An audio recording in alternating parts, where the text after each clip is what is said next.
ალბათ ჩვენო მეყურებელმა ძალიან კარგად იცის თუ რა შეუძლია S60-ის R5-ს თავისი განუმეორებელი ხუთფიდრიანი ძრავით, რომელიც 500 სქენისალას გამომუშავებს. თუმცა დღესის გადაღებასაც ვაპირებ, ამ ნაკანის მებადრონემ S60-ის M5 მხოლოდ იმიტომ იყიდა, რომ მისი ძრავი გამოეყერებინა. მოდი ერთად ნახოთ რა გამოუვიდა. მე დავით ნუცუბიძე ვარ, თქვენ უყურებთ ქარდაკეს ახალ ეპიზოდს. ეს კი BMW Z4 M-ია, რომელშიც მოთავსებულია B10 ძრავი.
არის ალბათ ერთ-ერთი საუკეთესო ავტომობილი, რაც კი ოდესმე მიდარებია და დიდი ხანი შეუნარჩუნდება ეს სტატუსი დარწმუნებული ვარ, რადგან მსგავსი აპარატები სამწუხაროდ და მსგავსი ძრავები აღარ არის წარმოებაში.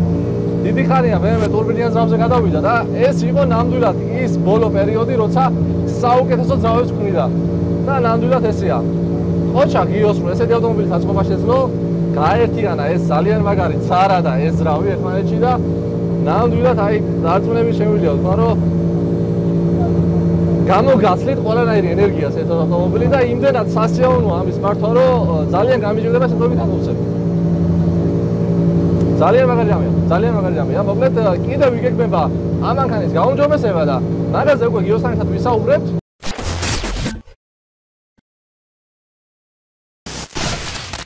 ამ მანქანის განხილვა გარედან და შიგნიდან რა ხდება და როგორ არის აწყობილი, მინდა და გადამეღო რუსთავში.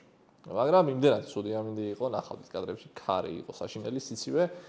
ამიტომ ვარჩიეთ რომ მოვსულიყავით გიოსთან, ვინც აწყო ეს მანქანა. ვართ ახლა Racing Line-ში, გიოს აქ არის.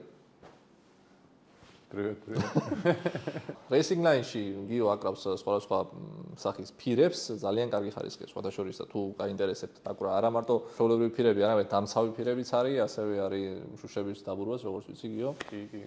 მოკლედ ძალიან დიდი გამოცდილება აქვს, დიდი ხანია ბაზარზე არიან და 100%-ით გირჩევთ, ვისაც გაინტერესებთ რა. ამ ავტომობილზეც დაკრულია ფირი, ოღონდ ძალიან დიდი ხნის წინ, ეხლა უკვე ცუდ მდგომარეობაშია, იმიტომ რომ შესაბამისი მოვლაშირდება ყველაფერს. თუმცა ამ მანქანას აგრესიულად ეპრობოდა გიო მთელი მისი ცხოვრების განმავლობაში, შესაბამისად ფირის არ გამოიყურება მანდამაინც სამოყოთ. კაი, ფირშო თავი დავანებოთ. მოკლედ, როგორც უკვე იცით, ამ მანქანაში დევს 5-დან 2 ძრავი S60-დან. როგორც ვიცი, გიო ძრავი არის ქარხნული. კი, სრულიად ქარხნული. Aftermarket დეტალები არაფერი არ აქვს, არც გამშვები კოლექტორი აქვს aftermarket-ი, არაფერი, მოკლედ სტანდარტული ძრავია, უბრალოდ დაქოქილი არის aftermarket კომპიუტერზე, ხო? კი, დელტაზე არის დაქოქილი. და დანასტროიკებულიც არის, როგორც ვიცი. დანასტროიკებულიც არის, ანუ ბეირუთში კონკრეტულად არის ერთ-ერთი. ბეირუთში? ხო, ანუ ლებანონში არის. WAG Motorsport. აბდო ფეგალს მოგითხვა, არ ვიყურებს არა. ის ფოტოშორის აი მაგას ვინც უმზადებს მანქანას, მაგ ბიჭებმა გამომიგზავნეს კომპიც და მაგათმა დამინასტროიკეს. ანუ WAG Motorsport-ის სერტიფიცირებული წუნერი არის, რომელიც რა ვიცი, მაგარი მწოდნია თავის საქმის და მაგათ გავაკეთებინა. და ეს მანქანა დინოზე არ ყოლია, ხო? კი, დინოზე მყავს და 512 ცხენი აქვს. ანუ სტანდარტი არის სრულიად. აჰა, მართლა სტანდარტია. 512 ცხენი გამოვიდა. ძალიან კარგი. გადაცემა კოლოფს რაც შეეხება, როგორც ვიცი, არის E92 M3-დან 6 ჩქარიანი მექანიკური გადაცემა და კოლოფი. ხიდი ბლოკირებული აქვს თავისი E46-ის M3-ის არის, მაგრამ ერთი და იგივე არის რეალურად. ერთი და იგივეა, ხო? ანუ აბსოლუტურად ყველაფერი არის E46-ის M3-ის ქვევიდან. ხო, ანუ Z4-ის M-ს და E46-ის M-ს სავალი ნაწილი აქვს ფაქტიურად ერთი და იგივე, როგორც ვიცი, ხო? ეგრეა. ეს მანქანა ზემი არის და სხვადასხვა ამერიკაში არის ლიმიტირებული ვერსიით კი არა და რა ქვია, ანუ ძალიან ცოტაა გამოშვებული ეს მანქანები რა, 300 წელი თუ რაღაც არის, მგონი როგორც გამოშვებული. თუ 400 თუ არ ვიცი ზუსტად. მოკლედ ძალიან ცოტა არის ამერიკის ბაზრში შექმნილი ეს მანქანები და ერთ-ერთი მათგანი ასეთ ძალიან კარგ მდგომარეობაში და ძალიან კარგ ხელში არის მოხვედრილი. გადაბულობა, ეგრეთ წოდებული სცეპლენია. ეგეც კარგი არის 92-ის M3-ის. პირდაპირ დგება ეგეც? კი, ყველაფერი ბოლტონ. ვა, რა მაგარია. დაკიდების სისტემაზე რას მეტყვი? დაკიდების სისტემა აყენია წინ coilover-ი აყენია yellow speed racing-ი ქვია ეგეთი. და გამიგია კი. და უკან, ანუ ერთ-ერთ ბოლაზე მოკლედ გამიფუჭდა და დავაყენე, ეხლა აყენია HKS Hypermax-ის დაკიდება, მაგრამ არ უნდა შევცვალო, ხისტია ძალიან კი, დარბილება უნდა. მეც რო ვიარე, ცოტა ხისტი იყო და ძალიან მხიარული უკანა მხარე ქონდა მაგანას მაგის გამო. ვიდეოში ნახავთ, არაჩვეულებრივი Apex-ის დისკები, რომელსაც ძალიან ბევრი იყენებს ამერიკაში, იმიტომ რომ სუბუქია ძალიან, გამძლეა და ავტოსპორტისთვის არის მისწრება. ეს დისკები, უზარმაზარი ტორმოზის სისტემა, API Racing-ი. ესეც ერთ-ერთი საუკეთესო ბრენდია. გერმანიაში შევიყავი ნურბურგრინგზე, სარბოლოდ მომზადებულ ავტომობილებს ძირითადად ეს სისტემები იყენათ. კი, ეგ არის. იმიტომ რომ ერთ-ერთი საუკეთესოა. და სარბოლო ხუნდებით აყენია, რა თქმა უნდა. რაც შეეხება სალონს, აქ ცოტა უხერხული შესასვლელი არის შიგნით.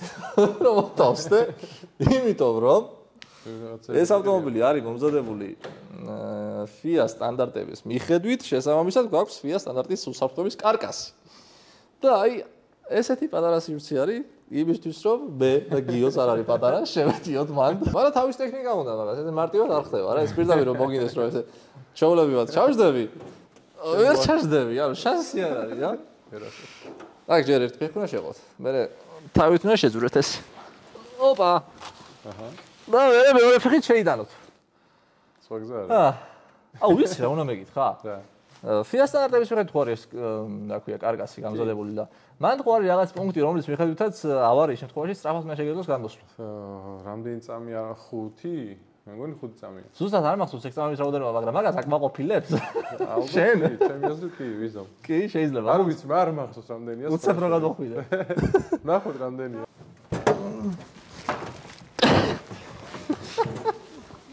აუ ფეთქდი. ზო, გადმოვედი. მოდი არ ხოდა შეგრული. რა გინდა 5 წამია 66-ი ასეთი. 66. შენი არის. ანუ მალე გადმოსვლა შესაძლებელია. თუ ცოტა მსუქანი ხარ გაგიჯერდება. ტექნიკა უნდა თავის. კი, თავის ტექნიკა უნდა. უკან გვაქვს ეს უზარმაზარი სპოილერი, რომელიც რამდენ კილოგრამ downforce წარმოქმნის, ალბათ გიო არ ვიცი, ხო? არ ვიცი. და ჩემი რაღაც გათვლებით ვითომ მიყენია, მაგრამ დახრის კუთხე და რაღაცები. მე მომწონს ყოველ შემთხვევაში. გიცდია ამის გარეშე გავლა და სხვაობად არ ვიცდია. არ ვიცდია, ეგ მეყენა წინა მანქანაზე Z3-ზე და მაგაზეც ძალიან მომწონდა, მოკლედ უკანა მხარე მანქანის და გადმოვაყენე პირდაპირ. ხო, ძალიან უხდება თან მანქანას დიდი სპოილერი რა და ისედაც გასწავლებით ჩემი გათვლებით წესი და რიგით უნდა მუშაობდეს. კიდევ პატარ-პატარა რაღაცეები, დეტალები, რომელიც აუსებს ავტომობილის იმისთვის, რომ იყოს FIA რეგულაციების მიხედვით, ნუ ცერტმორგის სისტემა მე მგონი არ გაქვს, ხო? ჯერჯერობით არა მაქვს. იმიტომ რომ ხო იცი ჯერჯერობით. მასის გამთიში დგას, იქ ნახე კიდე aftermarket ისა რა ქვია, დეშბორდი. დეშბორდიც კომპიუტერით ერთად გამომიგზავნეს. ძალიან ლამაზია და ძალიან ზუსტია და კარგია, მაგრამ ის კარგონდა, სპიდომეტრი რო არის. ფერადი სიჩქარეს. ეგ ყველაფერი არის პროექტი, ანუ პროცესში, ასე ვთქვათ, დახვეწა მანქანის, ამიტომ ნელ-ნელა ყველაფერი დაემატება. ეს არის პირველი საბაზისო რაღაცეები, რაც ჭირდებოდა გაკეთდა და დანარჩენი დახვეწა უკვე. ხო, აი მაგაზეც რო ვისაუბროთ, გიო აპირებს ამანქანის გაუმჯობესებას და ბევრად უფრო მაგარი გახდება ეს მანქანა და სწრაფი დარწმუნებული ვარ, იმიტომ რომ ყველაზე დიდი ცვლილება რას იქნება ამ ავტომობილში, იქნება მისი გადაცემა და კოლოფი. DCT-ს ვაპირებ, აუცილებლად DCT-დან დადგეს. დაახლოებით ალბათ 100 კილო თუ შევძელი 100 კილოს მოკლება ძალიან მაგარი იქნება. კოლექტორები იძლევა. ხო, არ ვიცოდი, მაგრამ თურმე ამ ძრავზე 50-დან 69-მდე იძლევა. და რავი, ვფიქრობ, აი ეს ხო და დაკიდების სისტემის დახვეწა მინდა და მე ალბათ ყველაფერი. ხო, ანუ ის არ გითხავს, რომ მთლიანად გარედან ძარა არის, ანუ ქარხნულია ყველაფერი. ქარხული რა, ერთ-ერთი ხოლოდ აქვს კაპოტი, ხო, ანუ ძრავსაფარი არის მხოლოდ პლასმასის კი არა და რაც ქვია მაგას არ მახსოვს. Fiberglass-ის. გამშვების სისტემა გაქვს, ფაქტიურად არ გაქვს. იხლა ხმაგ რო. ანუ უბრალოდ X5-ი აყენია და უკან აყენია ორი რეზონატორი. ხოლოდ მედი. ამ მანქანას არ გამგადავიღებდი, სხვა შორის ის მანქანა მახსენდებოდა სულ დუბაიში ყავთ drift car-ი რა. S60-ის ამძრავით რა. ხო, რაღაცთან სტროკერი არის და აი არც ტრიალებს თუ რაღაცა და ზუსტად ეგ შეგრძნებები მოიტანა ამ მანქანამ ადონამზე რომ დავდიოდი. ძალიან ანუ ემოციების მანქანა არის რა, საოცრება. კი, ნამდვილად. ხვაც ძალიან მაგარი აქვს. თუმცა ჩვენ არ გვაქვს რეგულაციები ახლა ავტოდრომზე, მაგრამ სხვა ქვეყანაში სავარაუდოდ ასეთი ხმით ვერ იმოძრავებთ. და მოგიწევს ცოტა გაჩვენება. გიო, თავარი კითხვა, საიდან წამოვიდა ამ მანქანის შექმნის იდეა? ეგ ვიცი, მაგრამ ახლა ვუთხრათ. მოკლედ ამის წინა სარგოლო მანქანა მყავდა Z3, რომელიც უზომოდ ძალიან მიყვარდა და დღემდე მიყვარს. რავი, ძალიან მივსტირი მაგ მანქანას, აი უზომოდ მაგარი მანქანა იყო ჩემთვის.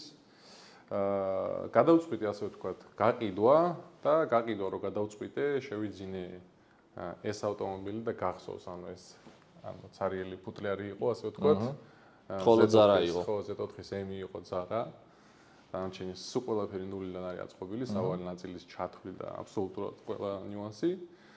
მინდოდა უფრო ჩქარი მანქანა მაშინ და ვფიქრობდი, რომ მოდი ავაწყობ ახლა ამ Z4-ს და ჩავდგამ უფრო ძლიერ ძრავს, იმიტომ რომ Z3 რომ მყავდა, მაგაშიც ძალიან მინდოდა ვიათის ჩადება, იმიტომ რომ ერთი პროექტი არსებობს ეგეთი. ბულგარეთში ყავდა დაწყობილი ვიდეოებს, აი ძალიან გიჟობა იყო. და ძალიან მინდოდა ყოველთვის. ასე რომ გადავწყვიტე რომ მეთქი ვიად მახსოვს ეგ მანქანა მეც რა დადიოდი. მეგონა უფრო მარტივი ეს ყველაფერი თან ნელ-ნელა ჩვენც ვითარდებით, ანუ ბევრად აუმაღლდით, ასე ვთქვათ, ცოდნის კუთხით საქართველოშიც, მაგრამ მაშინ 5 წლის უკან არც თუ ისე ადვილი იყო, ასე ვთქვათ, ეს ყველაფერი. ამის აწყობა კი სვაპები ზოგადად ახალი დაწესებული. ნელ-ნელა ბოლო წლებში გამვითარდა ძალიან ეხლა. ასე რომ აი ესე გიო თუ გახსოვს რამდენში დადიოდა ის მანქანა? ტრეკზე 2017 წელს მაქვს ნასიარულები წუთი 51-ში, ანუ ჩემი რეკორდი ეგ იყო, მაგრამ აი ბოლოს, როდესაც გავყიდე, აბსოლუტურად რადიკალური სხვა მანქანა იყო და ჩემი გაზრდით 50 უეჭველი გატეხავდა, აი თავს დავდებ, რომ 50-ს გამტეხავი ის მანქანაც იყო. და ამ მანქანით ამ მანქანით ჯერ 53-ში ვიარე. ისიც პაკეშკა გამძვრა, ასე ვთქვათ. ხო, ანუ ჯერჯერობით ეს დაინს დახვეწის პროცესია. ჯერ დახვეწის პროცესია, პირველი შესვლა იყო ძველი საბურავი და ანუ სატესტო რეჟიმში წუთი 53 იყო, მაგრამ ანუ ეს მანქანაც რა თქმა უნდა 50-ზე, ხო, უეჭველი 50-ზე დაბლა იუზ. აუცილებლად. ის Z3 მახსოვს, მეც მადარები მყავს ეგ შენი მანქანა მქონდა მაგის ბედნიერება გამედარებინა და კი, მახსოვს შენი ბედნიერის სახებაში. აი, თან იყო S54 ძრავით 6 ცილინდრიანი ვერსტყრივად განეგებული, ყველა მისის ეგ ძრავი M3-დან და ჩემი საყვარელი ძრავი. სტროკერიც იყო ბოლოს უკვე 407 ცხენი გამოვიდა მაშინ. 407 ცხენი ქონდა 6 ცილინდრიან ძრავს ატმოსფეროში. ეგეც ემოციების მანქანა. და ტონა 100 იყო, სავსე პაკით, გადუგული მანქანა. აი ეს არის მაგალითად ტონა 400, ანუ მძიმეა. ბევრად სუბუქი იყო და აი საოცარ ემოციებს მახსოვს გიო ძალიან განიცდიდა იმას რომ გაყიდა ეგ მანქანა. ძალიან. როცა იყვანეს ევროპაში წაიყვანეს. ხო გეუბნები, ანუ ეხლაც აი ხანდახან დაუგუგლავ, ანუ რა ვეძებ ხოლმე იქნება სადმე სამოვარდეს რომ საწაიყვანეს ეგ მანქანა. გერმანიაში. გერმანიაში და არ გინახავს არ შეიძლება რა. ვა. იმედია ცოცხალია. და ძალიან მაგარი მანქანა დგას სადმე ახლა ძერს კატი. ხო, მაგრამ ესეც ძალიან მაგარია რა, ანუ ამის ემოციები. ეს მანქანაზე ვიტყვი რომ ანუ ეს არის ხო გეუბნები, ანუ ჯერჯერობით რაც გავაკეთე, ეს არის პირველი ეტაპები რაც იყო. ანუ ყველაფერი მომწონს, ტესტებს ძალიან კარგად გადის და всё დახვეწები წავა და იქნება უფრო მაგარი მანქანა აუცილებლად. ანა არაშორებს იმას თვალს Porsche-ს. იქეთკაც turbo GT დგას და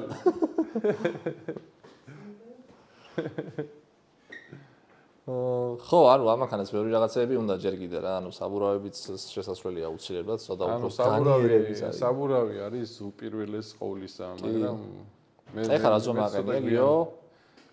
18 ვიაყენია, 255-ია წინ და უკანაც პრინციპში. გაცილებით დიდ ზომას აიტანს ხო? წინ ვერ აიტანს, იმიტომ რომ წინ მაქსიმუმია და უკან 315-საც იტანს და 305-ს უბრალოდ. ხო, ეხლა მე რო ვიარე, რაც დამაგლდა, ეგ იყო მოჭიდება რა. უკანა მხარეს ან ცილობდა სულ. ხო, საბურავიც არის ხო, გამომარეობაში, მაგრამ აი გასართობად ემოციებისთვის, აი არ ვიცი მართლა რა უნდა აწყო ამაზე მაგარი სარბულ ავტომობილი. ვერ წარმომიგენია რა შეიძლება იყოს თუ ეხლა ვთქვათ რო არიან აი ტიციერისთვის რაღაცისთვის თვითონ ქარხნები რო ამზადებენ რა და Porsche რო ამზადებს GT3-ისთვის რაღაცას ხო აი ის ეხლა აჯობებს რა თქმა უნდა მაგრამ ესე რომ საქართველოში რეისინგ ლაინში აიწყო ესეთი აპარატი ამაზე მაგარია შეიძლება აწყოს არბულოს არ ვიცი ნამდვილად რა იმიტომ რომ ემოციების მანქანა კი ნამდვილად ეგრეა რა ამიტომაც გადავწყვიტე რომ ამ მანქანას ანუ ეს მანქანა არ იყიდება ამასაც ყიდი მახსოვს. ხო, ნუ იყო ასე ვთქვათ რაღაც გეგმები მქონდა. აქედან გამომდინარე M3 ყიდი და ეს რჩება აუცილებლად და აუცილებლად მივიყვან ბოლომდე რაც ჩაფიქრებული ამას ვიზამ და ძალიან მაგარი იქნება. აუცილებლად ვიზამ. ძალიან კაი. თავარია ბაზა არის უმაგრესი და ჩემის აზრით, ანუ აი ამ ძრავის დასასვაპად არის იდეალური კუზავი. აი იდეალური. მოდი შევხედოთ იქაც შინით. შევხედოთ. ესე ჩვენი საალმაყო 10 ცილინდრიანი ძრავი რომლითაც ერთ დროს BMW ამაყობდა რა. აი ეს რო შექმნეს. მე ვთვლი რომ ეხა ვიდეოში თქვი, მაგრამ არ მახსოვს იქნება თუ არა ეგ ჩასმული რა, მაგრამ ეხაც უნდა გავიმეორო აუცილებლად.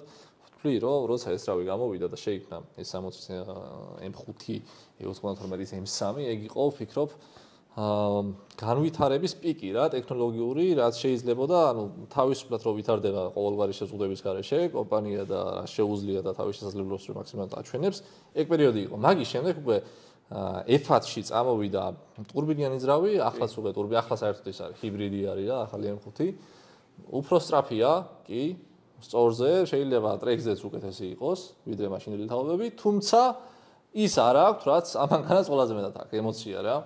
აი, დაკარგა და ძალიან დასანანია ეფექტი რა, თუნდაც რო ავიღოთ, აი, რამდენად აბინძურებენ გარემოს ავტომობილები რა.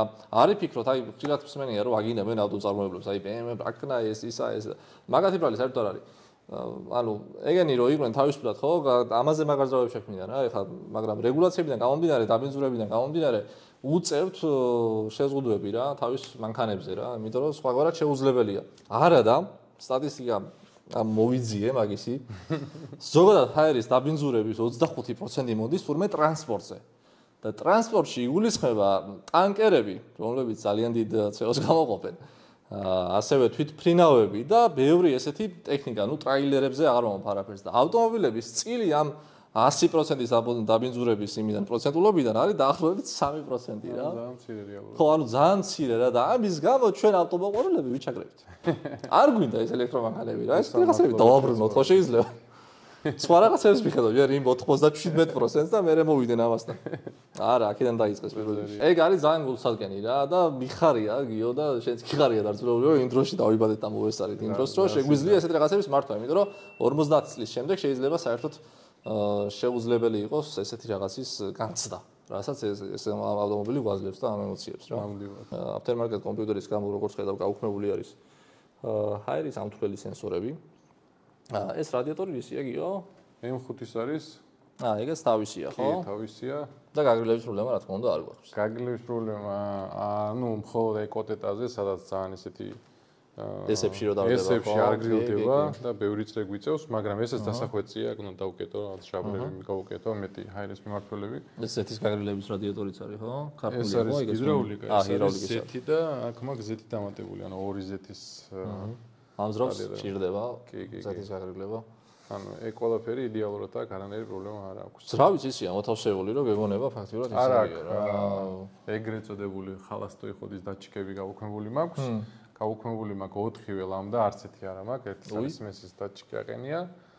ანუ არც ვოздухамერები.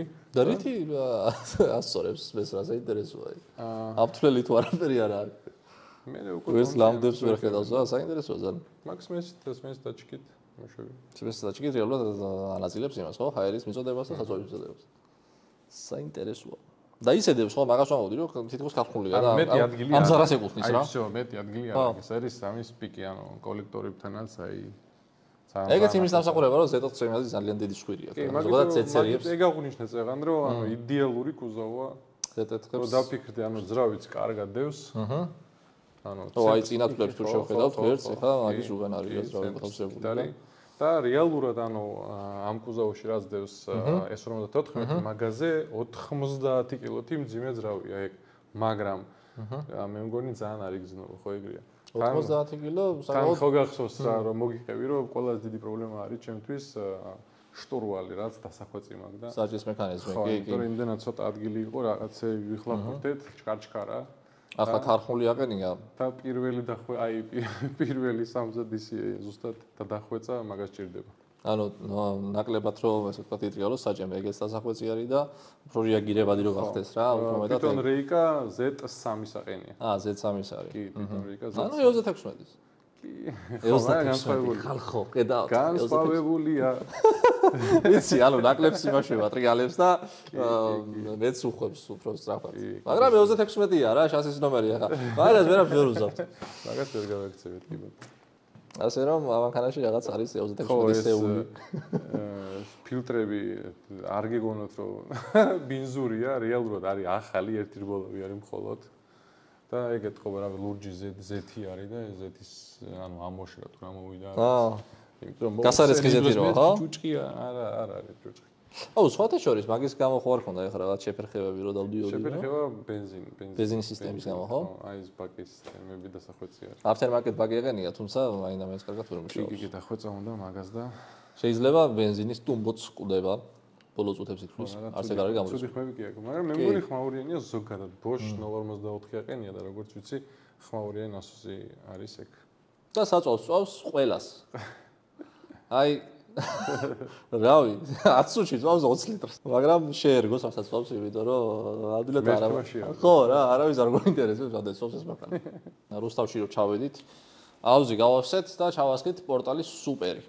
და საკმაოდ კარგად იმუშავა, ასე რომ ამ უიშვიათეს პროექტში სუპერი ეს პორტალის, ვინც არიცით, კიდევ ერთხელ გეტყვით, რომ სუპერი დაამატა პორტალის ხსენება, სხვათა შორის უკვე ქუთაისშიც დაემატა, ერთად გასამართალგურზე, გასამართი კი არა, გასამართალგურზე და შეგიძლიათ მიბრძანეთ და დააგემოვნებინოთ თქვენს ავტომობილებს. მოკლედ, ეს იყო ერთ-ერთი უიშვიათესი პროექტი არა მარტო საქართველოში, არამედ ზოგადად მსოფლიოში. აი რო ნახოთ ვიათის სვაპები, მე მგონი ძალიან ცოტაა მსოფლიოს მასშტაბით, მით უმეტეს ამ ძარაში და მიხარია შესაძლებლობა რომ მომეციგიო რომ გამეტესტა და დამეგამეუნებინა ეს ავტომობილი. ღმერთმა შეგარგოს ეგ ამოციები. ბადობა, кайხარე. რო დახვეწავ მე ესეთ ეკოლოფიტა რაღაცებით, მერეც შეიძლება. გავიარო და ნახო. კი, და შედარება გავაკეთოთ მე. არხი გამოიწერეთ, თხოვნა მექნება და ვეცდებით რომ მსგავსი იშვიათი პროექტები რაც იქნება საქართველოში და შეიძლება საქართველოს ფარგლებს გარეთაც, ნახოთ, არ ვიცი. შემოგთავაზოთ, გაჩვენოთ და თუ მოგეწონათ ვიდეო, რა თქმა უნდა, დაალაიქეთ, დააკომენტარეთ და არხის გამოწერა არ დაგავიწყდეთ. შევხვდებით შემდეგ ვიდეოში დროებით.